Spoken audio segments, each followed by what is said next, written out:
Olá pessoal, nós vamos agora falar um pouquinho sobre o que são atributos estáticos. Imagine que você está desenvolvendo um jogo e nesse jogo você tem uma classe para representar os inimigos. Então você tem um herói que está lutando contra vários inimigos e esses inimigos eles trabalham em conjunto, certo? Então a estratégia que cada inimigo vai seguir depende da quantidade de colegas que ele tiver. Então se ele tiver com muitos amigos, ele ataca de um jeito. Se ele tiver com poucos, ele ataca de outro. Se ele tiver sozinho, ele corre, por exemplo, né?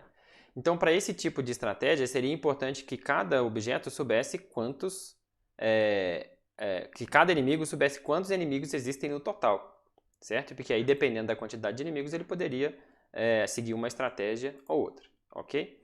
Bom, a gente precisa de algum lugar, então, para ter um atributo para guardar o número de inimigos existentes, certo? Qual que seria a melhor forma de fazer isso? Bom, como cada inimigo vai precisar saber essa informação para que ele mesmo tome a sua decisão baseado no total, faria sentido colocar na própria classe, certo? Mas como que a gente poderia fazer isso? E além disso, assim, uma outra vantagem de colocar na própria classe é que se a gente quisesse colocar de fora da classe, ainda estaria um problema, porque toda hora que criasse um objeto inimigo, teria que lembrar de alterar esse atributo fora da classe. Toda hora que morresse o inimigo, teria que lembrar de alterar esse atributo fora da classe. Né, que estivesse em outra classe. Então, o ideal é que esteja na própria classe. Então, alguém pode pensar em fazer da seguinte forma. Criar um atributo número de inimigos dentro da classe inimigo e toda vez que for chamado o construtor, contar mais um inimigo. Essa solução funciona? Vamos ver, vamos fazer um exemplo prático aqui. Eu tenho um exemplo aqui dessa brincadeira que tem um inimigo, o inimigo tem uma armadura, a armadura tem só um nome. E aqui dentro da classe inimigo, eu tenho um atributo privado que é a armadura, e eu tenho, só para seguir aqui o mesmo exemplo do slide, vou chamar de número de inimigos, eu tenho um atributo número de inimigos, ok? Eu mudei o nome dele, então tem que mudar os usos ali embaixo. Vou mudar aqui número de inimigos, aqui vai ser número de inimigos agora, e aqui também, e o meu get vai ser número de inimigos.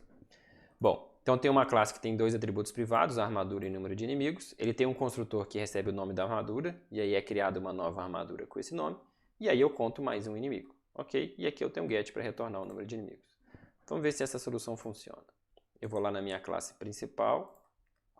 E aqui o que eu estou fazendo é o seguinte, eu estou criando um primeiro inimigo, que tem uma armadura de cota de malha, e estou exibindo a quantidade de inimigos. Então, estou chamando aqui a variável inimigo1.get. Agora eu mudei o nome lá, então vou chamar aqui de get número de inimigos. E aqui também. Depois eu vou criar uma outra variável de inimigo com uma armadura que é uma placa de calor. E aí eu vou chamar de novo o método quantidade de inimigos. Qual o valor que vai ser exibido aqui? Vamos ver.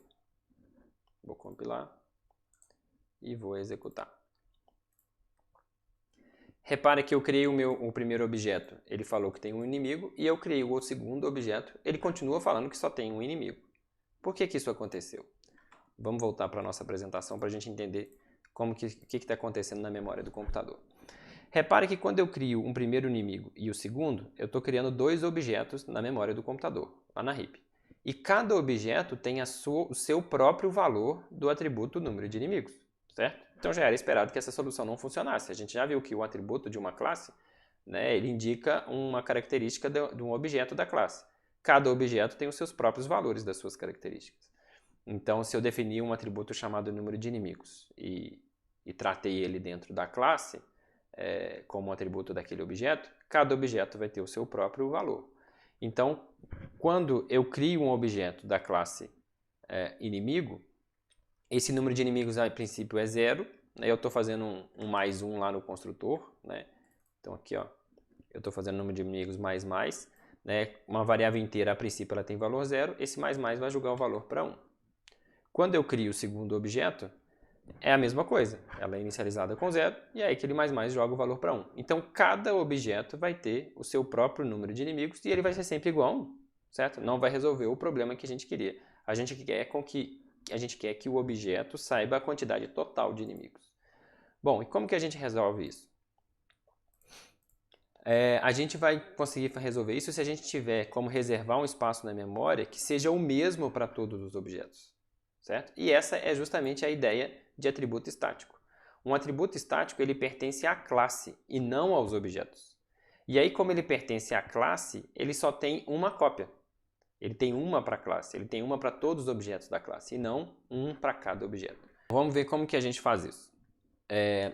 Nós temos aqui o nosso atributo número de inimigos. Eu vou mudar esse atributo agora para que ele seja um atributo estático. Quando a gente faz isso, nós estamos dizendo agora que o número de inimigos é um atributo da classe inimigo, que pertence à classe inimigo e não aos objetos da classe. Então agora só vai ter um lugar na memória para guardar o valor do número de inimigos e não mais um para cada objeto. Então toda vez que eu criar um objeto, ele vai estar atualizando essa mesma região de memória. Então todos os objetos vão atualizar a mesma variável número de inimigos, o mesmo atributo número de inimigos, certo?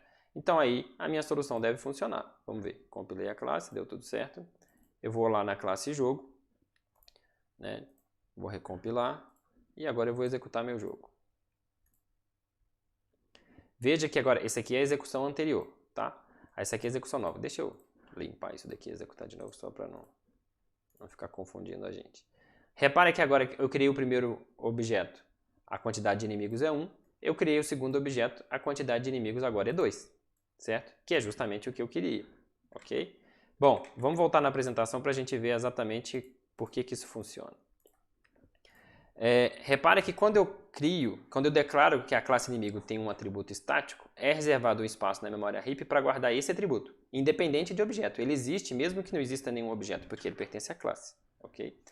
Quando eu crio o meu primeiro objeto, o soldado 1, é reservado um espaço para guardar os atributos desse objeto, menos o número de inimigos, porque o número de inimigos não pertence ao objeto, ele pertence à classe, só existe 1. E aí quando eu atualizo o número de inimigos vai para 1, certo? Quando eu agora crio o segundo soldado, o número de inimigos que pertence à classe vai para 2 e os outros atributos do soldado são guardados na região dele. Então eu tenho a região de cada objeto, com seus atributos que são de cada objeto, mas o atributo estático ele pertence a todos os objetos, ele está em outra região da heap, por isso que ele é atualizado. Então com isso a gente resolve, né, o nosso problema aí que a gente tinha do nosso jogo. Agora cada inimigo consegue saber a quantidade total de inimigos que existem. Precisaria tratar agora na hora que um inimigo morre aí para descontar o número de inimigos, tá certo?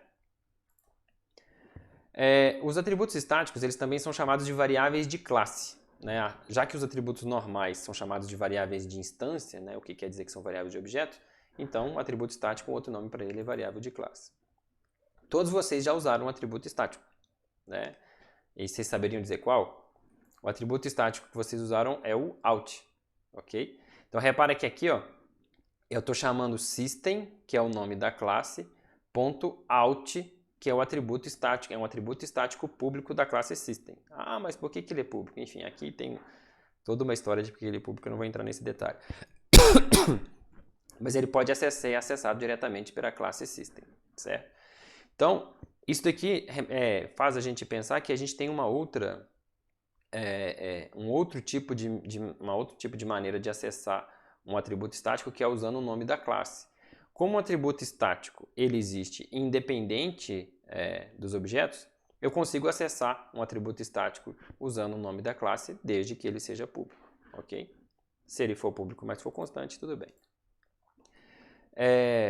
Inclusive, por falar nisso, em linguagens de programação orientadas a objetos, não existe o conceito de variável global, né? Às vezes em ciência, mas a gente cria uma variável lá que ela pode ser acessada de qualquer lugar. Isso não faz muito sentido na orientação a objetos. Mas, por outro lado, a gente tem coisas como, por exemplo, o valor da constante π, que seria um desperdício de recursos a gente ficar criando um objeto só para consultar o valor de uma constante π, certo? Então, para resolver isso, a gente pode usar atributo estático. A gente pode definir um atributo constante e público e acessá-lo através da classe, certo? Então, por exemplo, aqui, ó, em Java existe a classe math, né, que tem coisas de matemática, e ela tem um atributo estático público e constante chamado π. Então, dessa forma, a gente consegue acessar o valor do π em Java usando a classe math.π. Eu consigo usar a classe o atributo porque esse atributo é estático. Então, eu não preciso criar um objeto da classe math para poder usar o valor da constante π. Okay?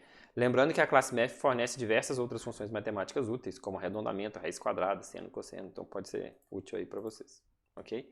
Para a gente declarar uma variável constante em Java, um atributo constante em Java, a gente usa a palavra-chave final. Então aqui eu estou definindo um atributo inteiro, ele é privado da classe e ele é constante porque ele tem a palavra-chave final. ok?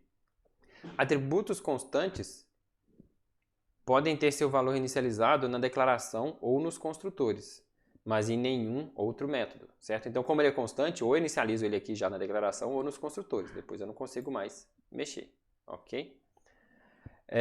Um cuidado importante é que atributos constantes de tipos primitivos, como int e float, ok, a gente declara ele como constante e aquele valor não vai ser mudado. Mas se o atributo for um objeto, né, a gente pode cair naquele problema que a gente já viu lá no vídeo do getSet. Quando eu declaro que um atributo da classe inimigo ele é constante, o que eu estou dizendo é que o atributo, soldado aqui no exemplo, não vai ter o seu valor alterado. Mas qual é o valor que ele guarda? O valor que ele guarda é apenas um endereço. Então eu não posso trocar qual que é o objeto que esse atributo está apontando. Vai ser sempre esse objeto porque o atributo é constante. Mas se eu fizer soldado fixo ponto algum método que altere o objeto, isso vai alterar o objeto. Então, quando eu digo que um atributo que aponta para um objeto ele é constante, eu não posso trocar o objeto para o qual ele aponta, mas nada impede que eu consiga mexer no objeto, ok? Então, se você quiser realmente ter um objeto constante, você tem que criar uma classe, né, de forma que o objeto seja somente leitura, que ele seja imutável, né? Então, parece um pouco complicado pensar em como a gente, né, faz isso, mas depois, mais para frente na disciplina, a gente vai ver o conceito de herança e a gente vai ver que tem uma maneira mais fácil, ou seja, eu consigo fazer com que quem está acessando o objeto não consiga mexer, né, no conteúdo do objeto, mas sem precisar criar uma classe imutável, que é um negócio um pouco mais complicado. Né, vocês vão ver isso para frente. O que eu queria reforçar aqui no momento é o que é um atributo estático, o que é um atributo que pertence à classe e não a cada objeto, né, e como que a gente faz isso em Java. Tá ok? No próximo vídeo a gente vai ver então agora que além de atributos estáticos, a gente pode ter também métodos estáticos.